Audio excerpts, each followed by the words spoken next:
let's play a little game and see if you can find our friend Regan Weiss. He is hiding back there somewhere in that brush, and see how keen your eye is.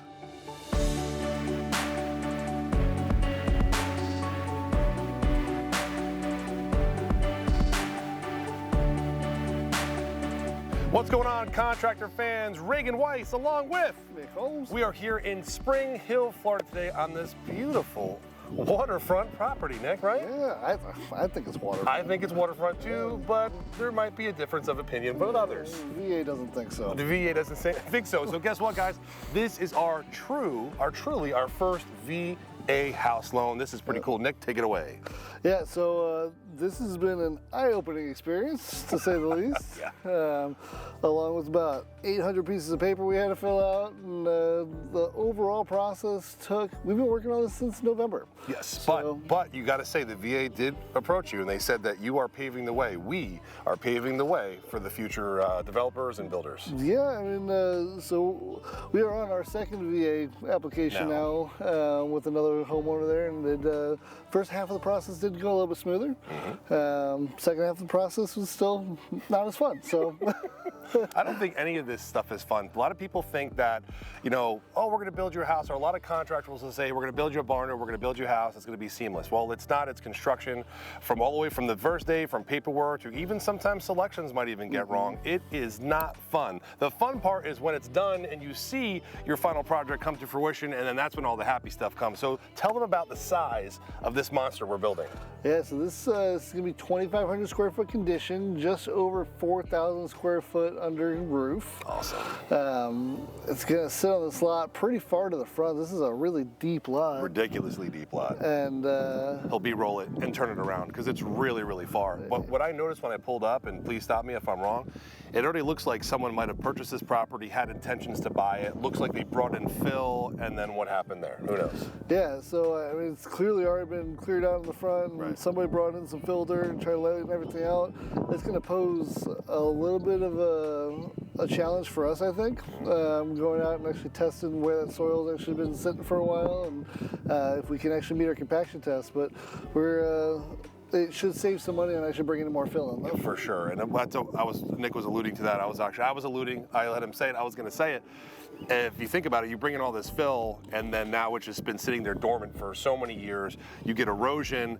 I mean, what are we talking about here, man? That's a steep percentage from the apron. I mean, from where we're at to the top of the road, we're probably a good 7-8 foot. yeah, that's significant. Yeah. And if we can give you an analogy, that's the same video that we did at Mrs. or Mrs. McComb several weeks ago, how you can see us from the apron to the back and how far we had to drop off and jump off the back of the slab where it's poured. Well, this is significantly more than that. Yeah, this is quite a bit. I mean, it's got just a hodgepodge of trees on there too. Yeah, I mean, there's nothing that really seems like it would have fit naturally. It looks like it's all just been kind of brushed over time. This is one of the few lots out in this area that are still a vacant lot. This is a little bit more of a developed neighborhood out here, but it still is within the R1C zoning of Hernando County, so we're allowed to go ahead and put barndos on. So as you can see, Josh is flying the drone now. What Nick was talking about with the hodgepodge of trees going all the way around, it's actually very unique because from the apron from the road, it steeps all the way down. And then there is a beautiful line of trees coming back. I mean, Nick, is that up to our discretion, the customer's discretion of how many pines we're going to be keeping up in the back of this? Because these look pretty nice still. They're healthy. The county's got a requirement as to if we remove trees on this lot, how many trees we have to have back on the lot by the time it's done. And specifically those trees that we ripped down, correct? The tree, so they give us basically, I think it's 4 or 5 different species we can put back, and they have to be at least a 4-inch caliber. All right. So I get it. We're all trying to save the planet and save the world. I think that's kind of silly. That's just my opinion, but my opinion does not matter. It's what the county's opinion matters, and protecting our environment. But I will tell you, a lot of people go back and they plant oak trees, and I think that's a huge mistake. They get really huge, the root system gets huge, it comes back into the slab, rips up your slab. On top of that, all of our vehicles are green right now because of those oak trees. So yeah, I'm not a fan of the oak trees. They suck a lot of water out of the ground. Yes. They're very dependent on a lot of the water that's back here. So. Yeah. So now let's go walk the property up front, and we can show you guys what we were talking about, how they brought in some fill. All right, so we just walked up from the back of the property. You got to see the beautiful waterfront back there, but this is towards the front of the property right now. And as you can see behind me, we got all kinds of wooded area. It is just completely covered in trees right now. A lot of that will be coming out, but in the meantime, let's play a little game. Do you want to play a game? And see if you can find our friend Regan Weiss. He is hiding back there somewhere in that brush, and see how keen your eye is.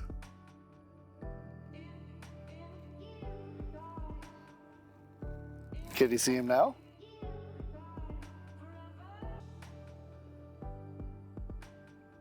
How about now?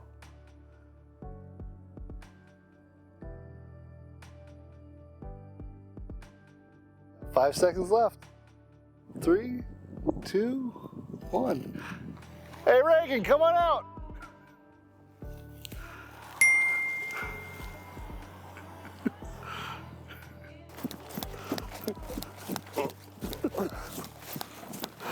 Wolverines!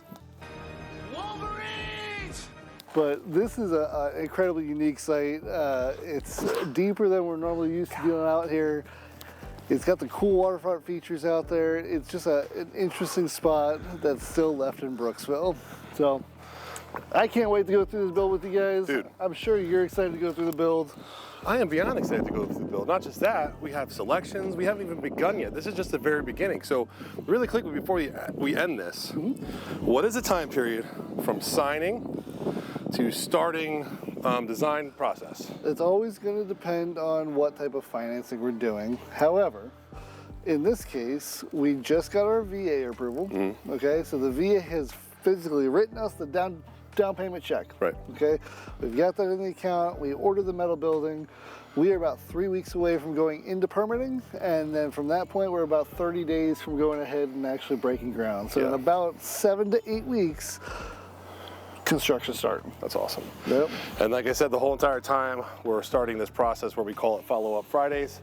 So you're going to be seeing that from us to our clientele. So every Friday we kind of do a follow-up, even if it's a text message, because at the end of the day, and in the beginning, you know, we had to find out where we would fall short as well. We've been in multiple construction companies over the course of the years, so we know what people want. Even if there's no progress, they still want to hear from you in some which way. Yep. So even if it's a small text, a video, whatever it is, that's what we do. It's pretty awesome. Yeah, we try our best on that, and I will tell you, for me personally, communication is one of those things that I always struggle with because of how, you know, just tied up we get in normal day-to-day business. Yep. But it's something we got to get better at, something I got to go ahead and work at. Reagan's great at pushing me every single day to go ahead and start getting on top of that kind of stuff. But yeah, we'll go ahead and, you know, over the next 7 weeks, probably not a whole lot of action going to happen out here. It's probably going to seem like we're just kind of And I think waiting. that's the boring part, right? And people get so excited. That's why we call it the emotional roller coaster of construction. And then everyone gets so happy at the beginning, like, oh yeah, I signed, right? And then, oh, lull. And then, oh, we have designs going on, and then a lull. And then finally it's steady pace over the course of time. But then, let's be really frank, we start the building, slab goes down, metal building goes up, metal building gets erected, and then it gets teetered back again. Because they see the speed of the metal going up and like, oh, this is going to be the pace the whole time. Yeah, you go from nothing to a physical building being there overnight in a month. Yeah, right. know? Yeah, that's substantially quick. Yeah. And then now that's up there, so now they see this metal building erected, which is fantastic, but now we're going in, framing, plumbing, like I said, electric. I mean, it's trim, a lot. paints. Yeah, it's waiting for drywall, waiting for all these things. So it's a different world. I will say construction is a different world post-COVID, but we've adapted and we've adapted well. And for us to be getting the visits that we get to our website and the inquiries that we're getting, we are just blessed beyond measure. And I think it's because we're doing it with transparency, like I said, and showing people the journey the entire way. There's moments of levity. We have fun all the time. We joke around, but there's a lot of seriousness too that you don't see all the time. And that's what this guy brings to the table, is just getting stuff done. So we're grateful to work with all our brand partners, especially with the VA, and stay tuned for our next videos because they're coming soon.